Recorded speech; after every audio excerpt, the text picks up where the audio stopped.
宇轩，你看到这画面，现在美国出大事，我们从来没想到美国不下雪，当然会下雪，但这雪下的太夸张了，这根本被形容什么？美国现在根本就已经进入到了末日的感觉了。赵老对，最近我们讲沉默之丘又出续集了，但我们讲现实社会现实生活比沉默之丘更像沉默之丘，因为你知道吗？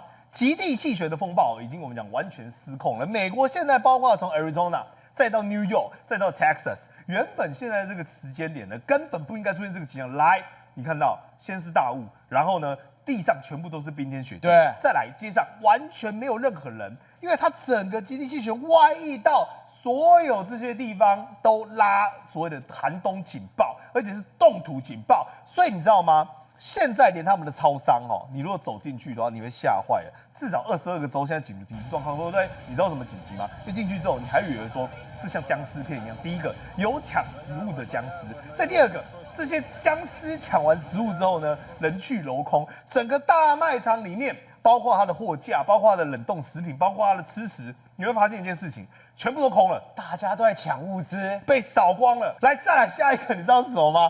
连饭店，你说宇轩，那我不要出去外面啊，我饭店里面叫他帮我们张罗就可以了吧？来哦，有人就在饭店里面哦，来1、2、3，原本上面是漏水，对不对？就下一秒发现不是漏水，哇塞！你知道为什么会这样吗？因为水管结冰了，然后就砰，对，直接我们讲砸下来，甚至是更可怕的什么，你知道吗？各位，这个景象真的像科幻片。来，赵，你知道这个白白一条一条什么吗？电线杆的电线。对，我吓坏了，怎么会？都结了一层冰在上面，而且你看很漂亮它是有线，对不对？然后下面有小冰柱，小冰柱，小冰柱，代表说它是我们讲滴到一半，然后凝固，滴到一半凝固，然后甚至有电线杆因为那个冰啊、风啊一直吹，所以整个歪掉。所以你看，我跟你讲，这不是废城所以这个冰风暴来了，整个电塔都毁了。这原本是好的对，这原本都是好的它的电网怎么可能会撑住冰的重量？对，所以整个我们讲了，他们说整个电杆变冰脸，然后我讲整个区域的用电基本上都垮掉了啦，因为就不能用了嘛。但我觉得最可怕的是什么吗？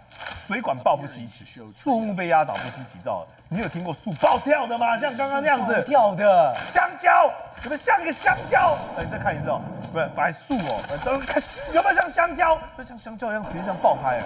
为什么会这样？因为理由很简单，它是不是一直吸水？对，那吸水吸上去之后呢，问题是有很冰嘛？那冰我们讲它从水变冰的时候，它会膨胀。对，所以你想想看，它如果全部的每个它的那个树枝树干里面呢，那个细小的那个管壁全部都充满了水，然后再膨胀，再膨胀，再膨胀，最后怎么样？它把树皮就冲爆了，对，整个炸弹开花。但虽然是什么，这一段画面虽然是 AI 的，但这一种状况真的会发生的。